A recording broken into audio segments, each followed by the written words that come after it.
We have a Memorial Day weekend sort of program for you this morning. It was 1985, and Charles Kuralt would introduce a Sunday morning story that had first aired in 1980, a mystery that remained without an answer.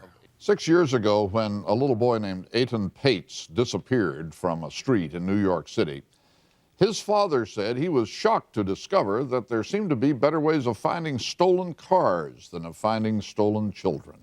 This evening, the New York City Police Department is announcing the arrest of Pedro Hernandez, age 51, of Maple Shade, New Jersey, for the murder of Etan Patz.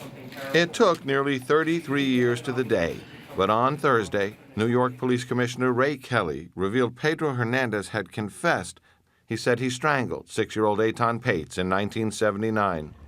Hernandez allegedly told police that when he was an 18-year-old stock clerk at this grocery, he lured young Etan here to the basement with the promise of a soda before school, and then strangled him and put his small body in a bag with the trash.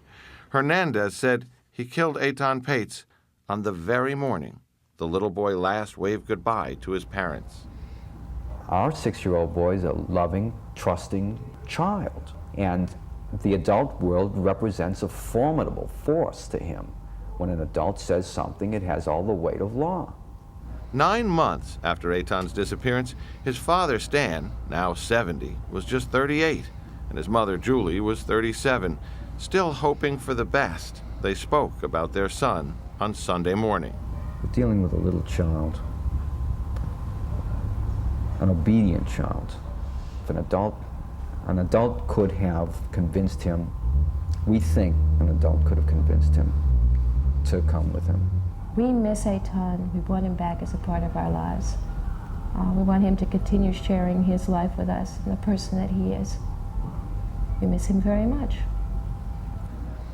As the decades passed, the case turned cold. Little Etan, still with all his baby teeth, smiled out from missing posters that remained for years.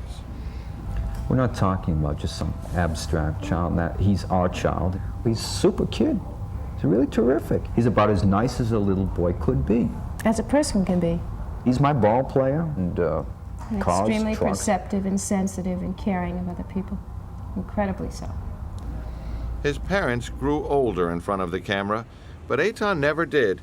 And here, in the same apartment on Prince Street, his parents stayed day after day, decade after decade, putting up with the unwanted phone calls unwanted notoriety brings, just in case their little boy was able to call or come home to Prince Street. They've declined all requests for interviews, but their words back then seemed to say it all. He's a delightful boy. Anybody would want him, and that's the probability. He's beautiful. He's also as beautiful as a little boy could get. He was always the center of the happy times. As the Patz family suffered from not knowing, Pedro Hernandez's family was burdened with a dark secret. Commissioner Ray Kelly. He spoke to one family member and others during the last 33 years about the fact that he had, quote, done something bad and killed a child. It was Jose Lopez, the suspect's brother-in-law, who called police with a tip.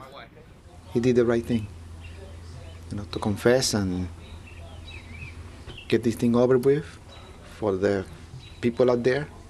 The strongest evidence police have against Pedro Hernandez? His own words. Detectives will have to search for clues to verify his confession. Which means that for Stan and Julie Patz, the uncertainty that's been a part of their lives for 33 years goes on at least a little longer. Still, almost from the start, it seemed clear that they were prepared for a long, trying, painful journey. We've survived. We still have hope. We're going to carry on. We're not quitting. So if it takes 7 years, it'll have to take 7 years. Wait as long as we have to, and we'll keep looking. And then we'll wait longer. Then we have to.